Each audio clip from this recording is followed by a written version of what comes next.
नमस्कार, मी संदीप चव्हाण आणि आपण पाहत आहे एलएस मराठी। एरवी 11 वेळा आमदार राहिलेल्या दिवंगत गणपतराव देशमुखांमुळे किंवा शहाजी बापू पाटलांच्या काय झाडी काय डोंगर काय हटील या डायलॉगमुळे किंवा तर कधी दुष्काळी तालुका म्हणूनही ओळखला जाणारा तालुका म्हणजे सांगोला। अलीकडेच सांगोल्यानं ही ओळख पुसत आणली आणि डाळिंब आणि दूध उत्पादनात अग्रेसर तालुका म्हणून नवी ओळख निर्माण केली। मात्र हाच सांगोला आता एका हटके चोरीमुळे चर्चेत आलाय।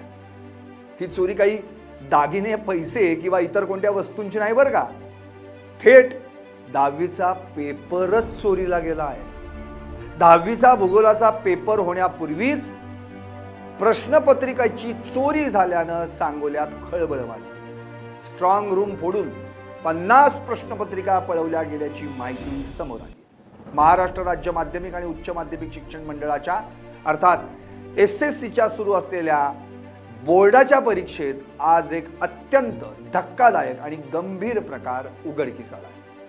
सोलापूर जिल्ह्यातील सांगोला येथील सांगोला विद्यामंदिर प्रशालेतील परीक्षा केंद्राची स्ट्रॉंग रूम फोडून उद्या 18 मार्च 2026 ला होणाऱ्या भूगोल विषयाच्या तब्बल 50 प्रश्नपत्रिकांचा संच चोरीला गेला। या घटनेमुळे शिक्षण क्षेत्रात मोठी खळबळ उडाली। विद्यार्थ्यांमध्ये तर चिंतेचं वातावरण पसरलंय। मिळालेल्या प्राथमिक माहितीनुसार सांगोला विद्यामंदिर प्रशाला हे 10वीच्या बोर्ड परीक्षेचं एक महत्त्वाचं केंद्र मानलं जातं। या शाळेतील एका विशेष कक्षात परीक्षेच्या प्रश्नपत्रिका अत्यंत गोपनीय पद्धतीनं आणि कडक सुरक्षेत ठेवल्या जातात। मात्र आज दुपारी अज्ञात व्यक्तींनी या स्ट्रॉंग रूमचं कुलूप तोडून आत प्रवेश केला। कपाटात ठेवलेल्या भूगोल विषयाच्या प्रश्नपत्रिकांपैकी 50 प्रश्नपत्रिकांचा एक संपूर्ण गट्टा चोरून नेला। उद्या सकाळी 10वीचा भूगोलाचा पेपर नियोजित असतानाच ही चोरी झाल्यानं हा पेपर फुटल्याची भीती व्यक्त केली जाते। घटनेची माहिती मिळताच सांगोला पोलीस ठाण्याचं पथक तातडीनं शाळेत दाखल झालंय। त्यांनी पंचनामा सुरू केलाय। या घटनेचं गांभीर्य ओळखून महाराष्ट्र राज्य शिक्षण मंडळानं तातडीनं पावलं उचलली। प्रसार माध्यमांनी ही बातमी लावून धरल्यानंतर बोर्डाचे अधिकारी सांगोल्याकडे कूच करते झाले। महाराष्ट्र राज्य शिक्षण मंडळाचे उपसंचालक स्वतः घटनास्थळी भेट देऊन परिस्थितीची पाहणी करणार। विभागीय मंडळाचं पथक तातडीनं सांगोल्यात पोहोचलंय। शाळेच्या कर्मचाऱ्यांची आणि सुरक्षा रक्षकांची चौकशी केली जाते।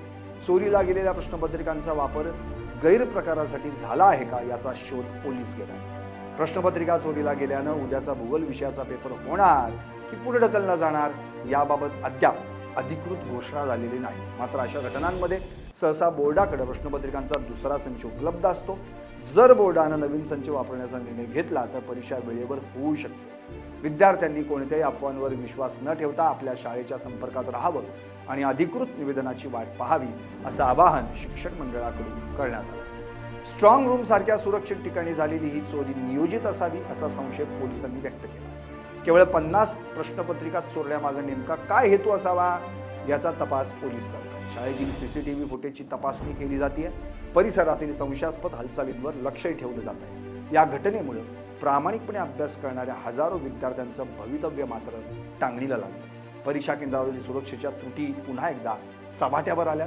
दोषींवर कडक कारवाई करण्याची मागणी पालक आणि शिक्षकांमधून होती। महाराष्ट्रातील पेपर फुटीची ही काही पहिलीच घटना नाही। याआधीही अनेक परीक्षांचे पेपर फुटून विद्यार्थ्यांचं अतोनात नुकसान झालं आणि त्याला जबाबदार हे प्रशासनच आहे। यंदाही 10वी आणि 12वीच्या परीक्षेत प्रशासनाच्या कॉपीमुक्त अभियानाचा पूर्णपणे फज्जा उडाल्याचं पाहायला मिळालं। तोच कुचकामीपणा सांगोल्यातही आता दिसून आला। अगदी प्रश्नपत्रिका चोरीला जाईपर्यंत प्रशासन काय झोपा काढत होतं का असा सवाल आता विद्यार्थी विचारतात। जर का यात काही कमी जास्त होऊन विद्यार्थ्यांचं नुकसान झालं तर याला जबाबदार कोण या सवालाचं उत्तर प्रशासनाला द्यावंच लागेल। पाहत रहा एलएस मराठी।